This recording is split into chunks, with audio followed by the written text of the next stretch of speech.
What are you whistling for? Breaking news, boys. We just got this from our guy, Jack Ballard.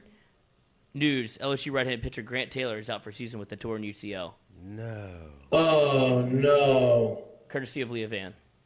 No. Not the torn UCL, but the news. No. Oh, no. That's tough. Domino we wanted. No. Now, there's no silver lining for Grant. I'm very disappointed for Grant. I'm hurting for Grant because that sucks. The silver lining for him is he was only a sophomore. So it's not like he's losing his big draft year. He is losing a draft year, but he has another one next year, right? And the silver lining for LSU baseball is if there was a year for this to happen, it's this year with the depth that they have on the mound. Now, obviously, Grant is experienced. He had an unbelievable summer, and he's a guy that I was excited to watch. Really excited to watch. Develop and pitch. And so that sucks, man. That's a blow that you never want to hear right before the season starts, but that's tough. I guess the UCL would be the equivalent to the ACL in football. Yeah. And so it's Especially one of those for things pitching. that it's just one of those things that just happen, and there's really nothing he could have done to prevent it from happening. And God, it sucks, man. That's a tough. That sucks. That's a tough one. That one hurts. I was excited to watch him, and I'm sure, the staff was excited to see him go and excited of where he had gotten himself to. Sucks to see that happen right now.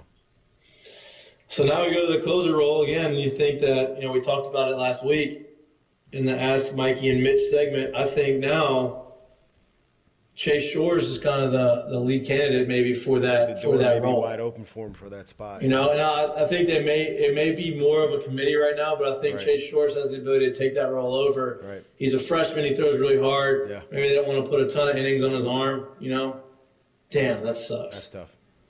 Hate to hear that, man. Hate to hear that one.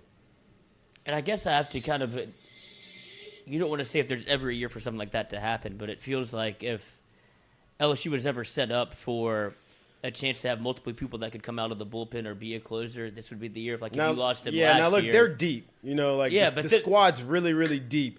And each, you lose – this was – war of attrition was going to happen at some point. You don't know who, you don't know where, you don't know when it happens. It does suck to see and hear what we thought would be a very, very, very important piece kind of go down already. Now, and the silver lining for him too is that this thing happened before the year, so he's kind of going to get a full year to get himself right again, and it'll probably be right around this time where he'll be ready to go again next year. But yeah, I would imagine he's probably full strength by SEC play next year. Yeah. Which is all he needs to be ready for. Right. Right? They need to get him ready. It's usually about a 15-month recovery, right. Before your full strength. He's going to be thrown before then, but, a year from today. He'll probably be live before then, too. Before the 15th month. Right. But they want to build him up. They want to do it. And maybe he'd say, hey, look, you're going to close next year. That's it. Yeah. You're just only going to close. You're only throw one inning. And they're going to draft you as a starter, but we're going to show you, we're not going to put a lot of innings on your arm the year after. Right. And, God, it sucks, man. Hate to see I hate to hear that. Hate to see it. Yeah. That's tough. Tough blow right there. Tough blow. Way to ruin the mood, Lloyd. I'm sorry. Real downer. Just had to break the news, huh? It's not my fault. It's Tiger Dropping's fault. Just had to break the news. And then Leah Van's fault. She's getting dragged on Twitter. And it's like, bro, I have to. No, she's not. Yeah, no, she That's is. tough. They're because people are like, "Oh, Tiger Droppings had this an hour ago." She's like, "Yeah, it's not a real place." I have to confirm with. I talked to the family. Do you think Tiger Droppings talked to the family?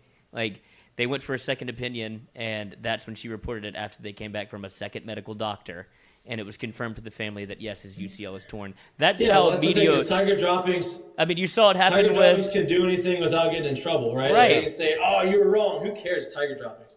If she says it, she gets dragged even more. So she did the right thing. Exactly. That's what I'm saying. She's like, if I report that, it's not right. If it's incorrect, then I get fired.